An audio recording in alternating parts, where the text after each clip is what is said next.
Leviticus 26 chapter 27 chapter हम पढ़ेंगे English में किंग जेम्स वर्जन में से, हिंदी में पढ़ेंगे DSI बाइबल में से। Thank you Jesus.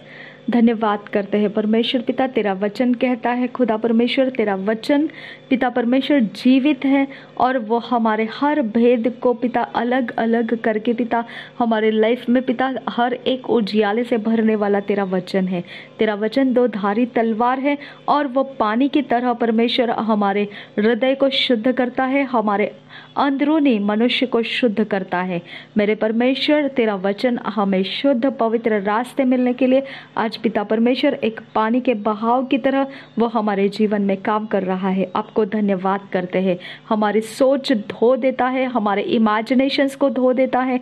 हमारे पिता परमेश्वर आइडियाज़ को आने के लिए हमें पिता परमेश्वर आगे के रास्ते साफ तरह से दिखने के लिए हमारे पिता परमेश्वर आंखों की दृष्टि को तेरा वचन धो देता है। हमारे शरीर को पिता परमेश्वर धो देता है, हमारे प्राण को धो देता है। हम बहुत बड़ा धन्यवाद करते। तेरा वचन कहता है कि याकूब के घराने के ऊपर कोई श्राप रुकेगा नहीं, कोई मंत्र रुकेगा नहीं। मेरे पिता परमेश्वर हम याकूब के घराने हैं मेरे खुदा, इसके लिए पिता हम धन्यवाद करते हैं। कोई श्राप, कोई मंत्र, कोई रिचुअल्स, किसी भी प्रकार का परमेश्वर शैतान के फंदे फांसे जाल, बहेलिए के जाल कोई भी बिछा के कहीं पर भी पिता परमेश्वर उसको लेकर जाने की कोशिश करेगा, वो खुद उसमें फंस जाएगा, उसके अंदर हम नहीं फंसने वाले। पिता परमेश्वर उसका जितना भी चाल चला किया, जितना हाथ पिता परमेश्वर वो हमारे विरोध में ऊंचा करेगा, उतनी ज्यादा परमेश्वर उसको फेलियर्स और डिफिट्स का सामना करना पड़ेगा। इसके लिए हम तेरा धन्यवाद करते हैं। यही तेरे वचन की तलवार है खुदा परमेश्वर, जो हमने बोला है वो तेरे वचन की सामर्थ्य में पिता परमेश्वर ये मौजूद है। थैंक यू फादर, धन्यवाद करते हैं इस वचन के लिए, आपको धन्यवाद करते हैं। हम ये सारे वचन के अंदर की गहरी बातों को तेरे हाथों में देते हैं। नासरी यीशु मसीह के नाम में हमारे इस वचन की गहरी दोस्ती में हमको बढ़ाइए, ताकि हम तेरे भेद जानकर हमारे जीवन को हम चल सके। नासरी यीशु मसीह के नाम में विनती करते हैं, सुन और कबूल कर पिता। आमेन, आमेन, आमेन।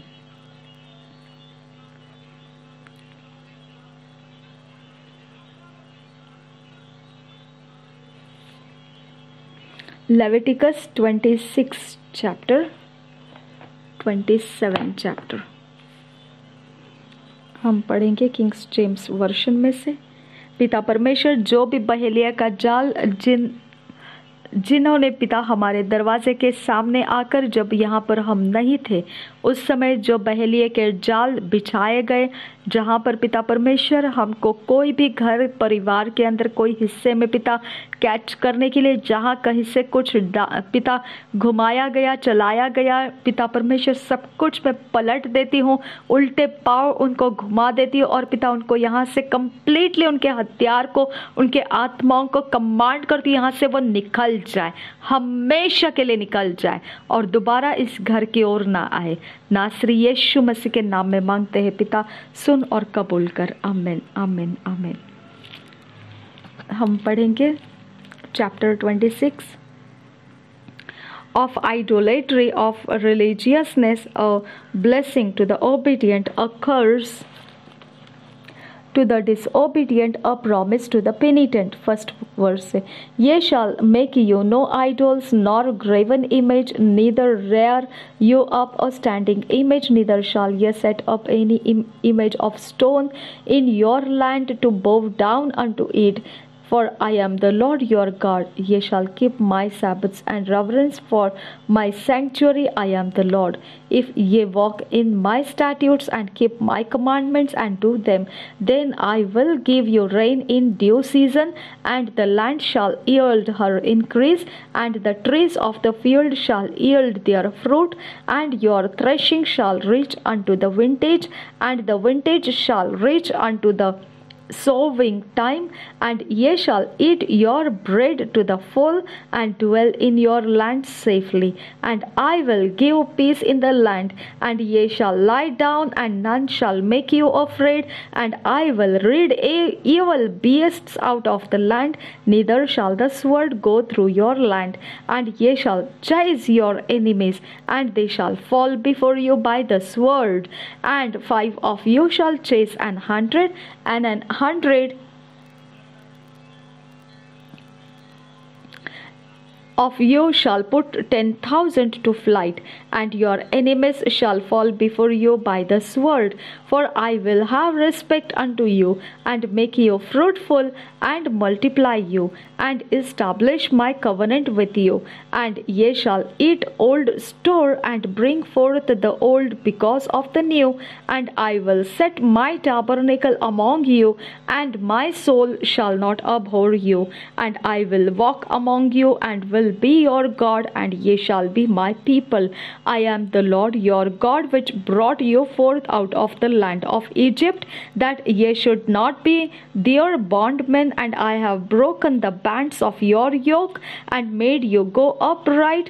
But if ye will not hearken unto me, and will not do all these commandments, and if ye shall despise my statutes, or if your soul abhor my judgments, so that ye will not do all my commandments, but that ye break my covenant, I also will do this unto you.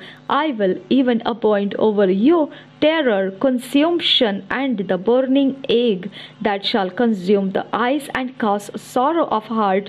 And ye shall sow your seed in vain, for your enemies shall eat it. And I will set my face against you, and ye shall be slain before your enemies. They that hate you shall reign over you, and ye shall flee when none pursueth you. And if ye will not yet for all this hearken unto me, then I will punish you 7 times more for your sins. And I will break the pride of your power, and I will make your heaven as iron, and your earth as brass, and your strength shall be spent in vain. For your land shall not yield her increase, neither shall the trees of the land yield their fruits. And if ye walk contrary unto me, and will not hearken unto me, I will bring 7 times more plagues upon you according to your sins.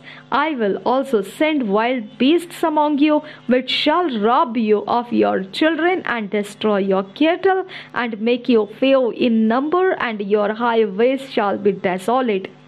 And if ye will not be reformed by me by these things, but will walk contrary unto me, then will I also walk contrary unto you, and will punish you yet 7 times for your sins. And I will bring a sword upon you, that shall avenge the quarrel of my covenant. And when ye are gathered together within your cities, I will send the pestilence among you, and ye shall be delivered into the hand of the enemy. And when I have broken the staff of your bread, 10 women shall bake your bread in one oven, and they shall deliver you your bread again by weight. And ye shall eat and not be satisfied. And if ye will not for all this hearken unto me, but walk contrary unto me, then I will walk contrary unto you also in fury, and I will chastise you 7 times for your sins. And ye shall eat the flesh of your sons, and the flesh of your daughters shall ye eat. And I will destroy your high places, and cut down carcasses upon the carcasses of your idols, and my soul shall abhor you. And I will make your cities waste, and bring your sanctuaries unto desolation. And I will not smell the savour of your sweet odors. And I will bring the land into desolation, and your enemies which dwell therein shall be astonished at it. And I will scatter you among the heathen, and will draw out a sword after you, and your land shall be desolate, and your cities waste. Then shall the land enjoy her Sabbaths as long as it lieth desolate, and ye be in your enemy's land. Even then shall the land rest and enjoy her Sabbaths. As long as it lieth desolate, it shall rest, because it did not rest in your Sabbaths when ye dwelt upon it. And upon them that are left alive of you, I will send a faintness into their hearts in the lands of their enemies, and the sound of a shaken leaf shall chase them. And they shall flee as fleeing from a sword, and they shall fall when none pursueth, and they shall fall one upon another, as it were before a sword, when none pursueth, and ye shall have no power to stand before your enemies, and ye shall perish among the heathen, and the land of your enemies shall eat you up, and they that are left of you shall pine away in their iniquity in your enemies' lands, and also in the iniquities of their fathers shall they pine away with them, if they confess their iniquity and the iniquity of their fathers with their trespass which they trespassed against me, and that also they have walked contrary unto me, and that I also have walked contrary unto them, and have brought them into the land of their enemies. If then their uncircumcised hearts be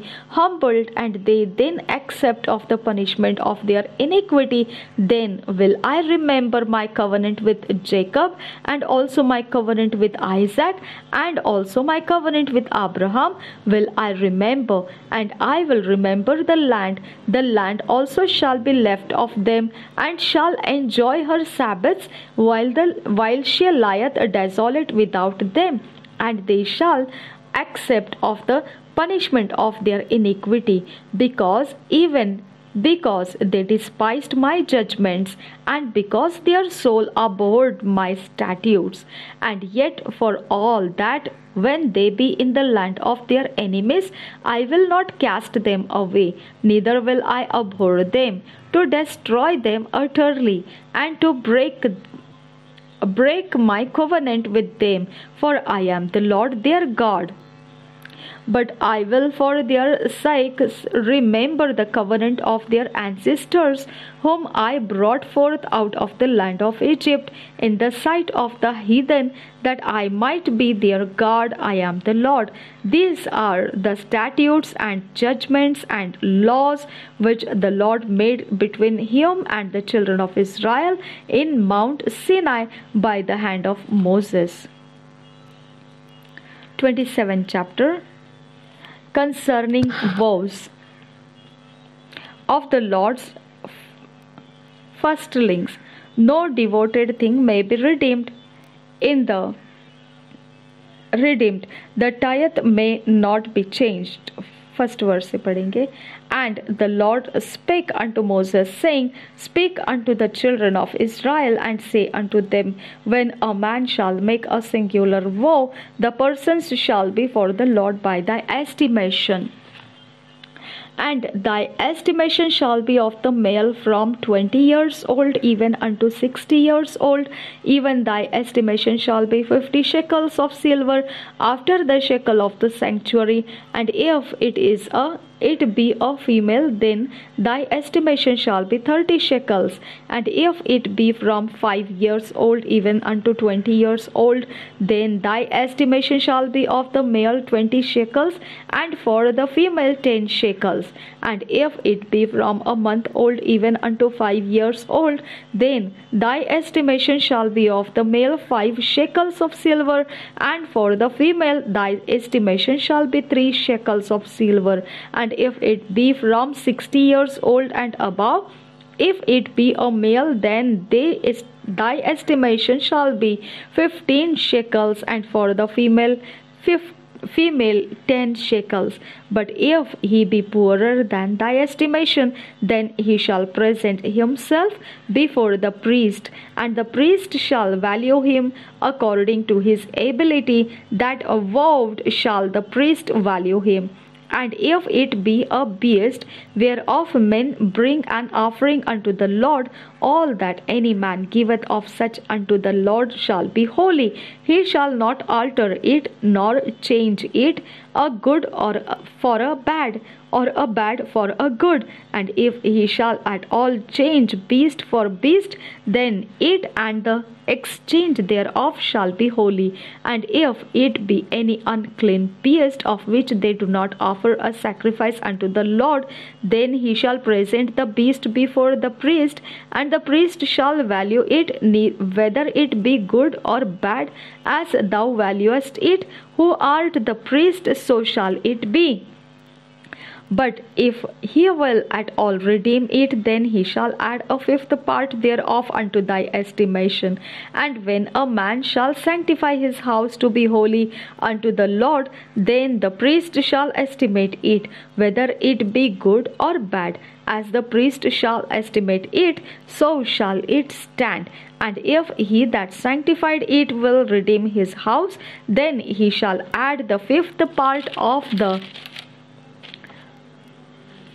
money of thy estimation unto it, and it shall be his. And if a man shall sanctify unto the Lord some part of a field of his possession, then thy estimation shall be according to the seed thereof. An homer of a barley seed shall be valued at 50 shekels of silver. If he sanctify his field from the year of Jubile, according to thy estimation it shall stand. But if he sanctify his field after the Jubile, then the priest shall reckon unto him the money according to the years that remain, even unto the year of the Jubile, and it shall be abated from thy estimation. And if he that sanctified the field will in any wise redeem it, then he shall add the fifth part of the money of thy estimation unto it, and it shall be assured to him. And if he will not redeem the field, or if he have sold the field to another man, it shall not be redeemed any more. But the field, when it goeth out in the Jubile, shall be holy unto the Lord. As a field devoted, the possession thereof shall be the priest's. And if a man sanctify unto the Lord a field which he hath bought, which is not of the fields of his possession, then the priest shall reckon unto him the worth of thy estimation, even unto the year of the Jubile, and he shall give thine estimation in that day as a holy thing unto the Lord. In the year of the Jubile, the field shall return unto him of whom it was bought, even to him to whom the possession of the land did belong, and all thy estimation shall be according to the shekel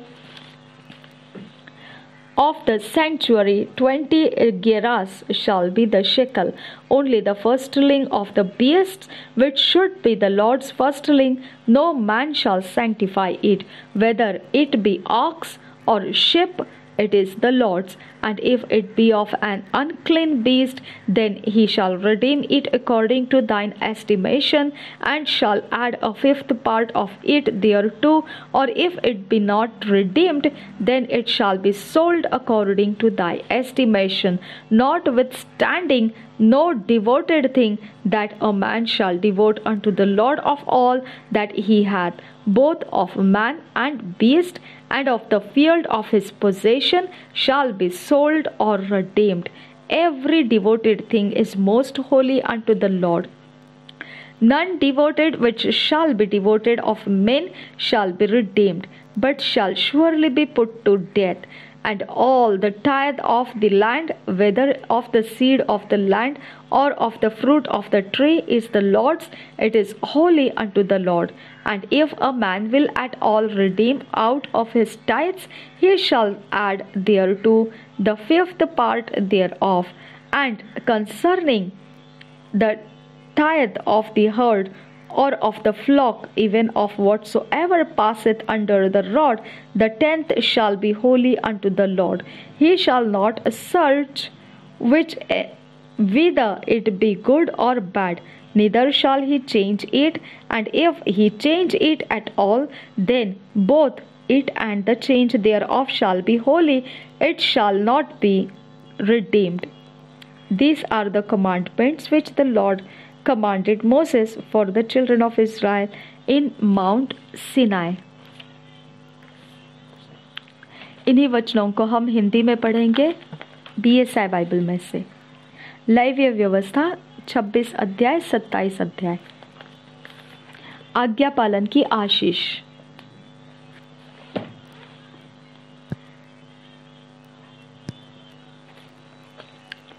तुम अपने लिए मूर्तें न बनाना और न कोई खुदी हुई मूर्ति या लाट अपने लिए खड़ी करना।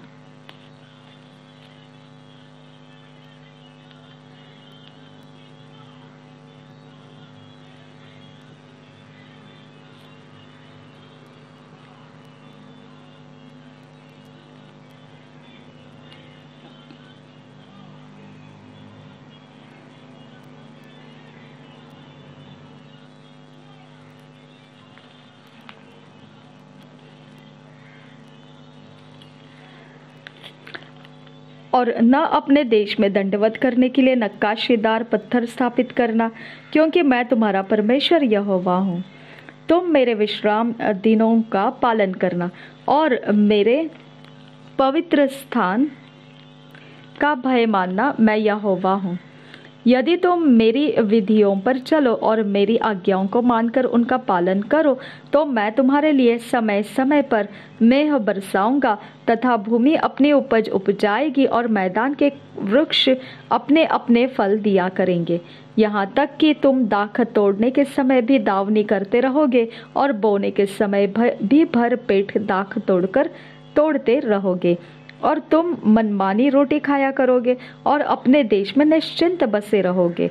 और मैं तुम्हारे देश में सुख चैन दूंगा और तुम सोवोगे और तुम्हारा कोई डराने वाला न होगा। और मैं उस देश में दुष्ट जंतुओं को न रहने दूंगा और तलवार तुम्हारे देश में न चलेगी। और तुम अपने शत्रुओं को मार भगाओगे और वे तुम्हारी तलवार से मारे जाएंगे। तुम में से 5 मनुष्य 100 के और 100 मनुष्य 10,000 को खदेड़ेंगे और तुम्हारे शत्रु तलवार से तुम्हारे आगे आगे मारे जाएंगे। और मैं तुम्हारी और कृपा दृष्टि रखूंगा और तुमको फलवंत करूंगा और बढ़ाऊंगा और तुम्हारे संग अपनी वाचा को पूर्ण करूंगा। और तुम रखे हुए पुराने अनाज को खाओगे और नए के रहते भी पुराने को निकालोगे। और मैं तुम्हारे बीच अपना निवास स्थान बनाए रखूंगा और मेरा जी तुमसे घृणा नहीं करेगा। और मैं तुम्हारे मध्य चला फिरा करूंगा और तुम्हारा परमेश्वर बना रहूंगा और तुम मेरी प्रजा बने रहोगे। मैं तो तुम्हारा वह परमेश्वर यहोवा हूँ जो तुमको मिस्र देश से इसलिए निकाल ले आया कि तुम मिस्रियों के दास न बने रहो। और मैंने तुम्हारे जुए को तोड़ डाला है और तुमको सीधा खड़ा करके चलाया है।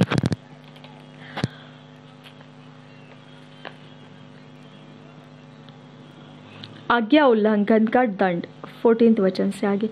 यदि तुम मेरी न सुनोगे और इन सब आज्ञाओं को न मानोगे और मेरी विधियों को निकम्मा जानोगे और तुम्हारी आत्मा मेरे निर्णयों से घृणा करे और तुम मेरी सब आज्ञाओं का पालन न करोगे वरन मेरी वाचा को तोड़ोगे, तो मैं तुमसे यह करूंगा, अर्थात मैं तुमको बेचैन करूंगा और क्षय रोग और ज्वर से पीड़ित करूंगा। और इनके कारण तुम्हारी आंखें धुंधली हो जाएंगी और तुम्हारा मन अति उदास होगा और तुम्हारा बीज बोना व्यर्थ होगा, क्योंकि तुम्हारे शत्रु उसकी उपज खा लेंगे और मैं भी तुम्हारे विरुद्ध हो जाऊंगा और तुम अपने शत्रुओं से हार जाओगे और तुम्हारे बैरी तुम्हारे ऊपर अधिकार करेंगे। और जब कोई तुमको खदेड़ता भी न होगा तब भी तुम भागोगे। और यदि तुम इन बातों से उपरांत भी मेरी न सुनो तो मैं तुम्हारे पापों को के कारण तुम्हें 7 गुनी ताड़ना और दूंगा। और मैं तुम्हारे बल का घमंड तोड़ डालूंगा और तुम्हारे लिए आकाश को मानो लोहे का और भूमि को मानो पीतल का बना दूंगा। और तुम्हारा बल अकारण गवाया जाएगा, क्योंकि तुम्हारी भूमि अपनी उपज न उपजाएगी और मैदान के वृक्ष अपने फल न देंगे। यदि तुम मेरे विरुद्ध चलते ही रहो और मेरा कहना न मानो तो मैं तुम्हारे पापों के अनुसार तुम्हारे ऊपर 7 गुना संकट डालूंगा। और मैं तुम्हारे बीच वन पशु भेजूंगा जो तुमको निर्वंश करेंगे और तुम्हारे घरेलू पशुओं को नष्ट कर डालेंगे और तुम्हारी गिनती घटाएंगे, जिससे तुम्हारी सड़कें सूनी पड़ जाएंगी। फिर यदि तुम इन बातों पर भी मेरी ताड़ना से न सुधरो और मेरे विरुद्ध चलते ही रहो तो मैं भी तुम्हारे विरुद्ध चलूंगा और तुम्हारे पापों के कारण मैं आप ही तुमको 7 गुना मारूंगा। और मैं तुम पर एक ऐसी तलवार चलवाऊंगा जो वाचा तोड़ने का पूरा पलटा लेगी। और जब तुम अपने नगरों में जाकर इकट्ठे होंगे तब मैं तुम्हारे बीच मरी फैलाऊंगा और तुम अपने शत्रुओं के वश में सौंप दिए जाओगे।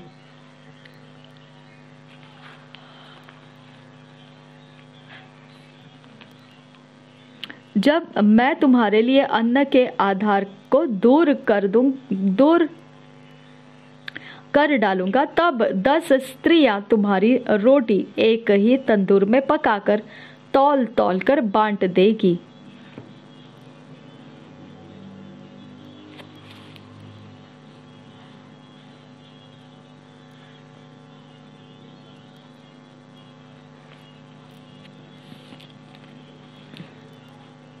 और तुम खाकर भी तृप्त न होंगे।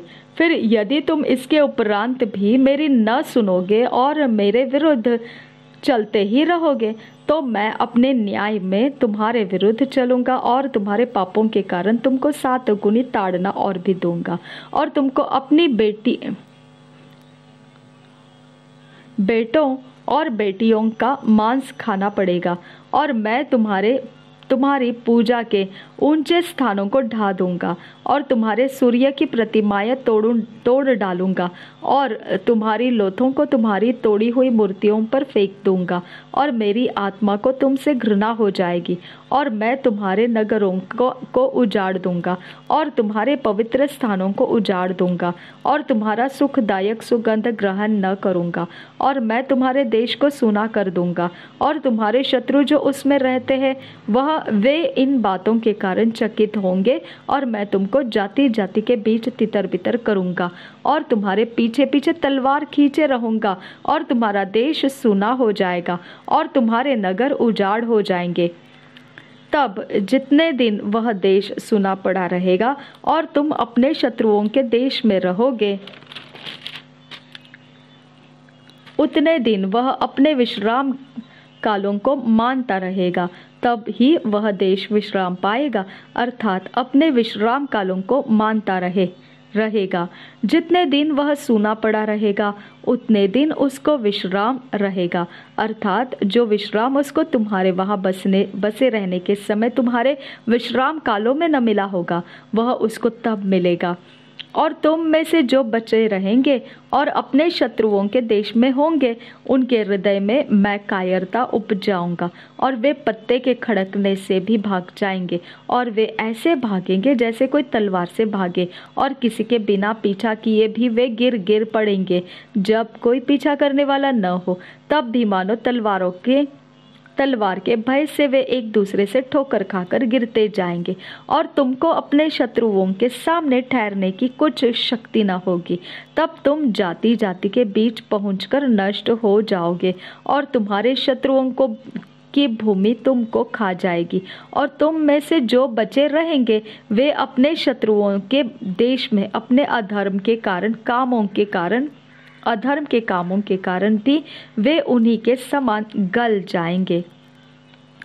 पर यदि वे अपने और अपने पितरों के अधर्म को मान लेंगे, अर्थात उस विश्वासघात को जो वे मेरा करेंगे, और यह भी मान लेंगे कि हम यहोवा के विरुद्ध चले थे, इसी कारण वह हमारे विरुद्ध होकर हमें शत्रुओं के देश में ले आया है, यदि उस समय उनका खतना रहित हृदय दब जाएगा और वे उस समय अपने अधर्म के दंड को अंगीकार करेंगे, तब जो वाचा मैंने याकूब के संग बांधी थी उसको मैं स्मरण करूंगा, और जो वाचा मैंने इसहाक से और जो वाचा मैंने अब्राहम से बांधी थी उनको भी स्मरण करूंगा, और इस देश को भी मैं स्मरण करूंगा।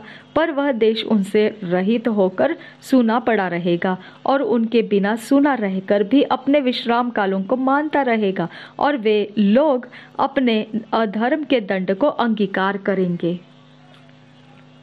इसी कारण से कि उन्होंने मेरी आज्ञाओं का उल्लंघन किया था और उनकी आत्माओं को मेरी विधियों से घृणा थी, इतने पर भी जब वे अपने शत्रुओं के देश में होंगे तब मैं उनको इस प्रकार नहीं छोड़ूंगा, और न उनसे ऐसी घृणा करूंगा कि उनका सर्वनाश कर डालूं और अपनी उस वाचा को तोड़ दूं जो मैंने उनसे बांधी है, क्योंकि मैं उनका परमेश्वर यहोवा हूँ।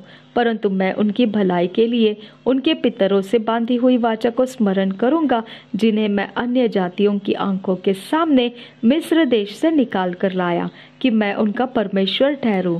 मैं यहोवा हूँ। जो विधियाँ और नियम और व्यवस्था यहोवा ने अपने ओर से इसराइलियों के लिए सिनाई पर्वत पर मूसा के द्वारा ठहराई थी, वे यही है।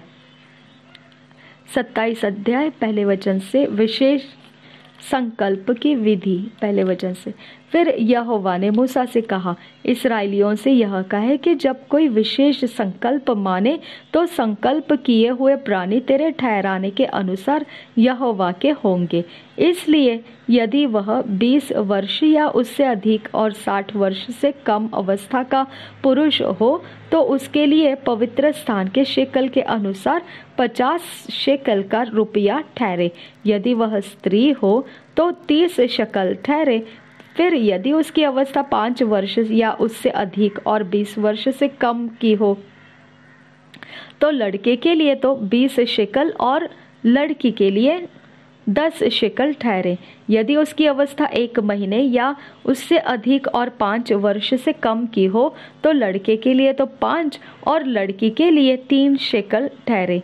फिर यदि उसकी अवस्था 60 वर्ष की या उससे अधिक हो और वह पुरुष हो तो उसके लिए 15 शेकल और स्त्री हो तो 10 शेकल ठहरे। परंतु यदि कोई इतना कंगाल हो कि याजक का ठहराया हुआ दाम न दे सके तो वह याजक के सामने खड़ा किया जाए और याजक उसकी पूंजी ठहराए, अर्थात जितना संकल्प करने वाले से हो सके याजक उसी के अनुसार ठहराए।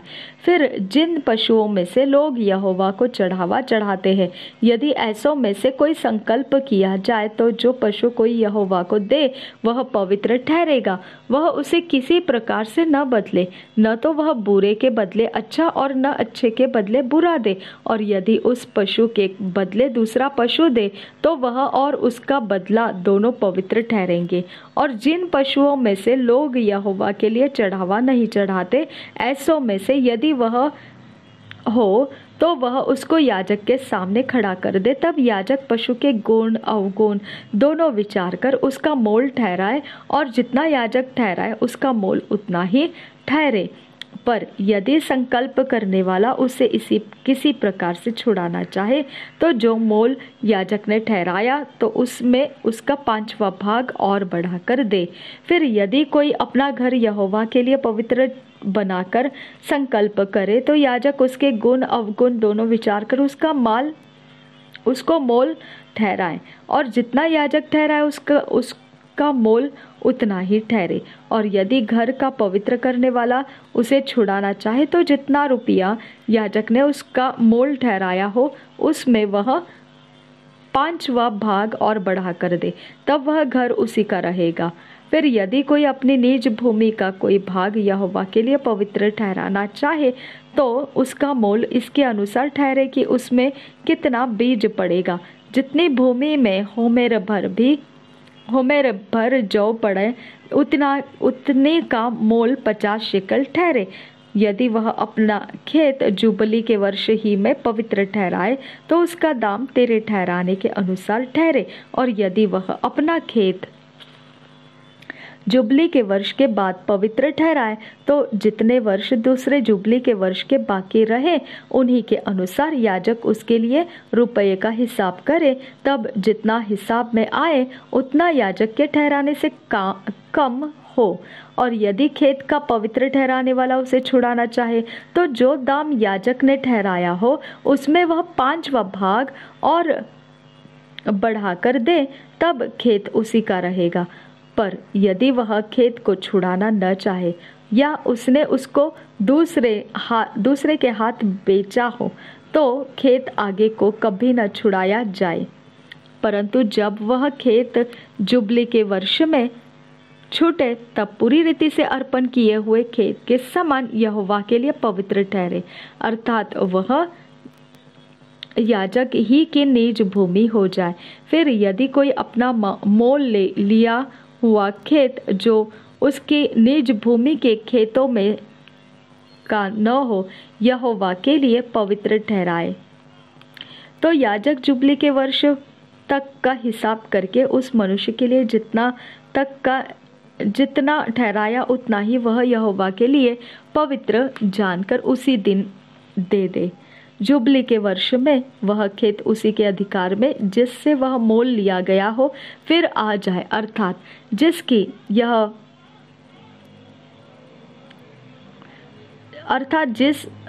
जिसकी वह निज भूमि हो, उसी के फिर हो जाए। जिस वस्तु का मोल याजक ठहराए, उसका मोल पवित्र स्थान ही के शेकल के हिसाब से ठहरे। शेकल 20 गेरा का ठहरे।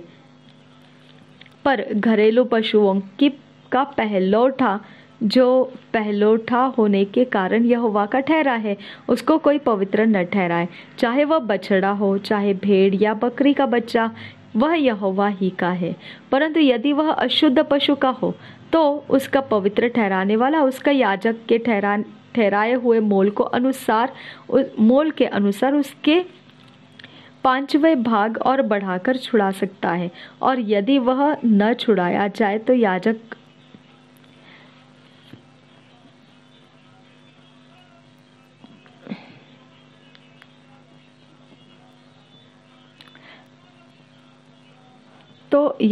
के ठहराए हुए मोल पर बेच दिया जाए। परंतु अपनी सारी वस्तुओं में से जो कुछ यहोवा के लिए अर्पण करे, चाहे मनुष्य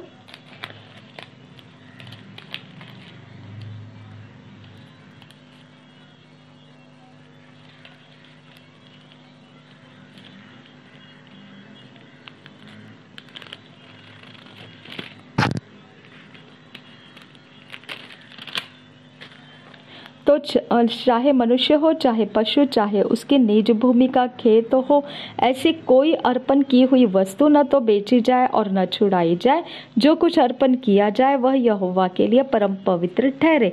मनुष्यों में से जो कोई मृत्यु दंड के लिए अर्पण किया जाए, वह छुड़ाया न जाए, निश्चय वह मार डाला जाए।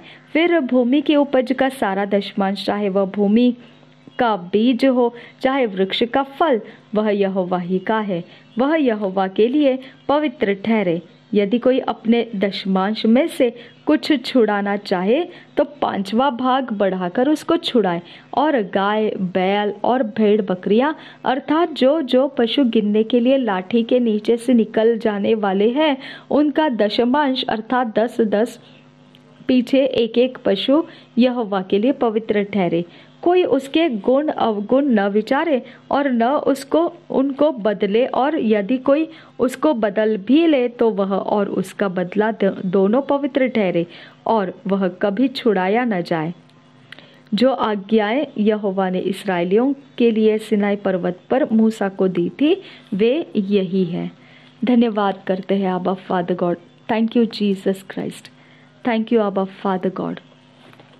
इन वचनों में हमें फिट एंड फिक्स कीजिए, ईश्वरीय रचना डिवाइन ऑर्डरलीनेस में लेकर आइए। नासरी यीशु मसीह के नाम में विनती करते हैं, सुन और कबूल कर पिता। Thank you father. रिबान दिखम बहुशरखा सेलर बहासा जिरे बिखतीन अरबहंतरा लरबहा अखासी कम बहुशरखा से रिदाला बगाहा असासी खम बहु सिखेतीन अरबहंतरा हसा देहतू लरहा अदात किन बहका लरहा असासे के बरखसी हांतु को बुरकोसा हृदय ने में खसे हिल्लर बहा अखासे ही के बेहते न रबहासा। Thank you father God. 2 years Bible reading plan, 1 साल का Bible reading plan. Acts 21 chapter 18 verse से 26 वर्स। Sam 40 chapter 41 chapter. 2 साल का बाइबल रीडिंग प्लान। प्रेरितों के काम 21 अध्याय 18 वचन से 26 वचन। भजन संहिता 40 अध्याय 41 अध्याय। हम पढ़ेंगे अकेले में बैठकर। ईश्वरीय मन जो परमेश्वर हमको शांत मन देता है, उस समय में हम जब ये पढ़ेंगे तो उस समय का असर परमेश्वर का आत्मा हमको वचन दिखाएगा, मार्गदर्शन करेगा और हमारा परमेश्वर जिस रास्ते से हमको चलाना चाहता है उसको हम स्वीकार कर पाएंगे, ग्रहण कर पाएंगे। हमें सुधार वो ला सकता है और जैसा परमेश्वर चाहता है उस रास्ते से होने के लिए हमें सहायता मिलेगी। ज़रूरी नहीं सभीयों ने ऐसे ही अकेले में बैठकर पढ़ना है। परमेश्वर का आत्मा जिस प्रकार से आपको अगुवाई करता है आप वैसे पढ़ सकते हैं। निश्चित यही करना है कि परमेश्वर के आत्मा ने हमको सिखाना है। हमने निश्चित परमेश्वर के आत्मा का लाभ उठाना है। प्रभु यीशु मसीह हम सबके साथ बना रहे। आमीन आमीन आमीन। अब फादर गॉड, पवित्र आत्मा, हम आपसे विनती करते हैं, हमें जितना वचन अभी तक सिखाया उसके लिए धन्यवाद। हमें ईश्वरीय रचना डिवाइन ऑर्डरलीनेस में लेकर आइए, फिट एंड फिक्स कीजिए। नासरी यीशु मसीह के नाम में विनती करते हैं, सुन और कबूल कर पिता। आमीन आमीन आमीन।